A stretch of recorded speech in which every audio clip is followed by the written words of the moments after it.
Karl Marx fue y sigue siendo una de las personalidades más importantes de todos los tiempos. Influenció con sus ideas en áreas tan distintas como economía, filosofía, sociología e historia.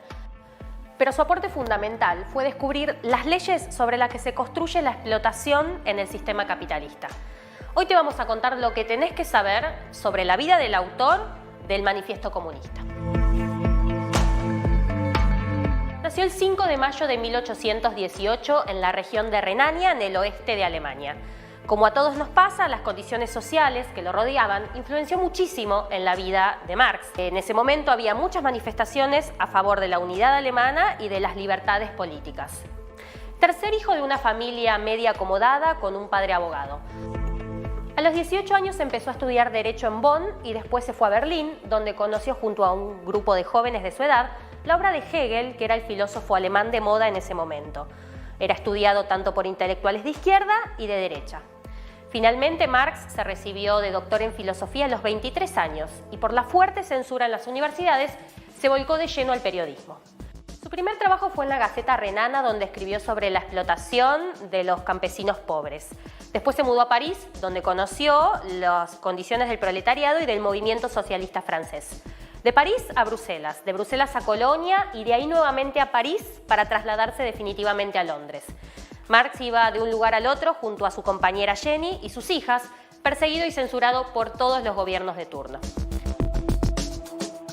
Junto a su histórico compañero y amigo Friedrich Engels, empezaron una dura crítica a filósofos como Hegel o Feuerbach por su visión idealista. En 1845 escribió: «Los filósofos no han hecho más que interpretar al mundo de diversas formas, pero de lo que se trata es de transformarlo».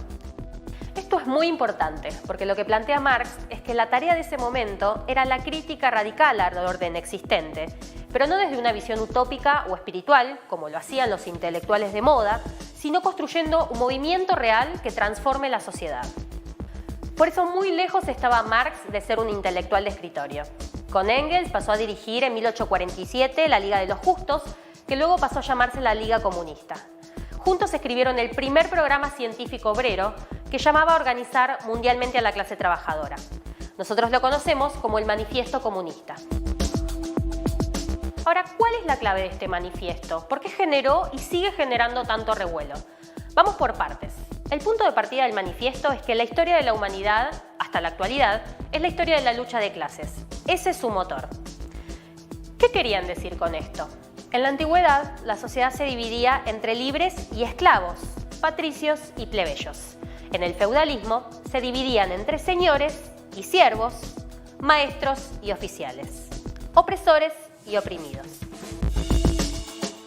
Las castas y las clases sociales se enfrentan y de esa lucha surge un nuevo sistema o una nueva sociedad, y así se mueve la historia. Marx no fue el primero en hablar de lucha de clases, incluso muchos historiadores de la época ya usaban el término desde antes. Pero lo nuevo que aportó fue precisar y adaptar esa definición a la sociedad moderna burguesa, o sea, el capitalismo, un sistema que genera crisis cada vez más profundas y aumenta la desigualdad social. Existen otras clases sociales, pero el enfrentamiento real, decía, se daba entre la clase trabajadora y burguesa.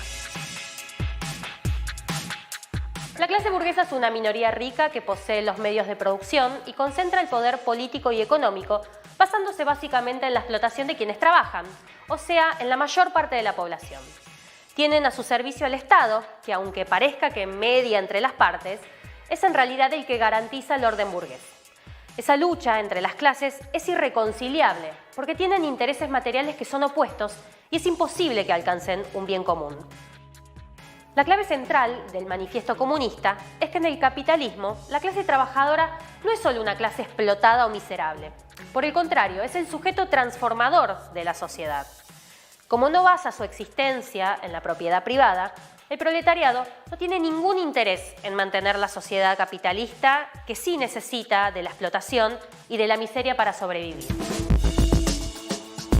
El poder de la clase trabajadora se debe a su posición estratégica en la producción y en la circulación de todo lo que nos rodea. O piensen en algo que esté a su alrededor y que no haya sido producido por un trabajador. Pueden controlar o frenar la producción, pero también la pueden potenciar a favor de millones, socializando los enormes beneficios de la ciencia y la tecnología.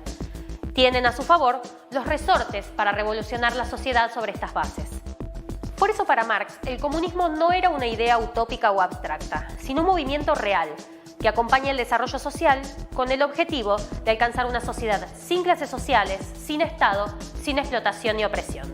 Para esto la revolución tiene que imponer la dictadura del proletariado, es decir, el poder en manos de los trabajadores.